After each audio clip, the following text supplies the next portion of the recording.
Okay, that's Clemson. Next, we move on to North Carolina. Um, and their over-under is set at 9.5.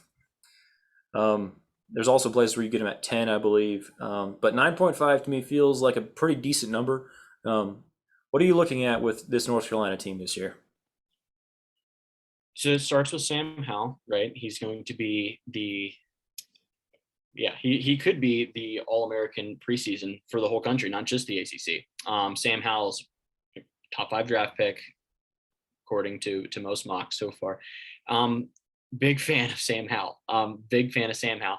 I don't. They lost the running backs. They lost a lot of production. Um, I would take the under here. Only just have them winning 9 games.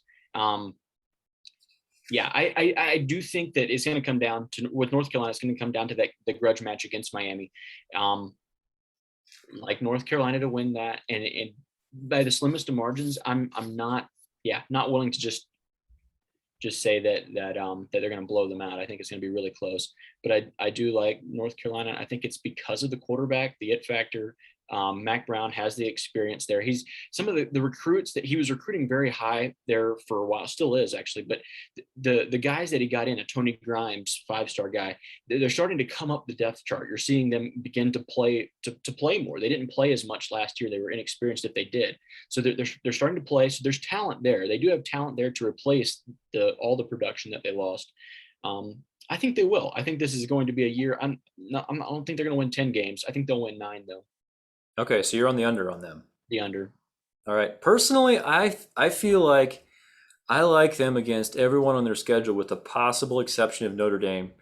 Um, you mentioned the Miami game. It does feel like the entire division comes down to that game, and we don't want to just, yeah, we're not trying to undersell all the other teams in the division, but let's be honest, it's North Carolina, Miami. If anyone else wins that division, it'll be an upset. It's those two teams.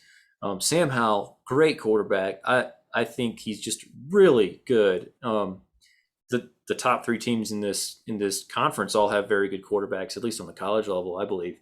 And it's just going to be really interesting to see. You mentioned losing the receivers, the running backs.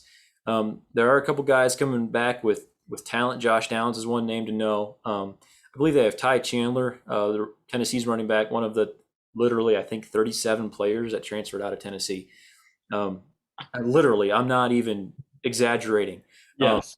so there is some talent there to replace it with. They do have their entire offensive line back. I don't know that it was an awesome unit last year, so it's not like I'm expecting them to just be great, but they do have them all back, and that is a position where it does help to have experience and the cohesion of the unit. I do expect them to have a great offense again. You mentioned Tony Grimes, was it? And then they also have another corner, Storm Duck, who I believe sat out last year.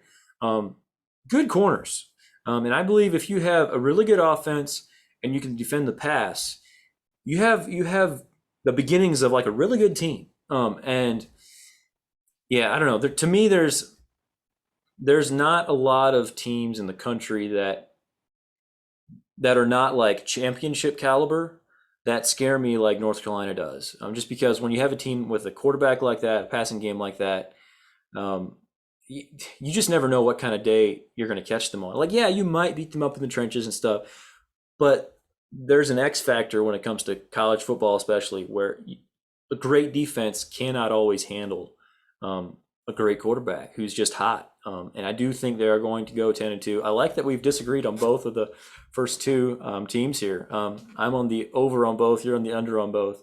Maybe that means you're the smarter, better of us two. We'll see how it turns out.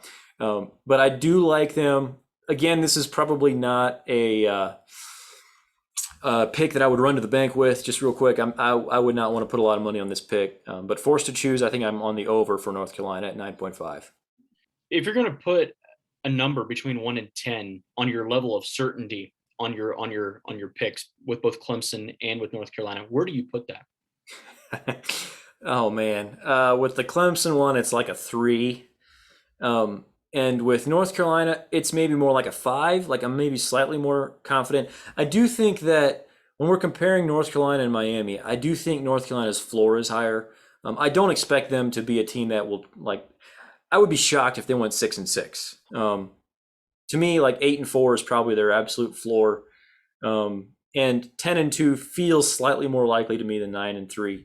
So not a high confidence level, but I do think they're at least going to be a good team this year, if not very good. For me with the Clemson, I have the Clemson under at 11.5. I fairly low with both of those picks. Wouldn't be putting money on either one. I'd say probably, yeah, maybe a 2 or a 3 on each one. Don't have just a great feel just with the North Carolina number, just because of all the departing production that has left. That's what gives me hesitancy. I do think that they'll win. I think they'll win. I think they'll go and play Clemson in the ACC title game. Yeah, like I said, I have them beating Miami. Just I still think it's going to be 9-3. I think that's the number for them. So yeah, not a high level of confidence though.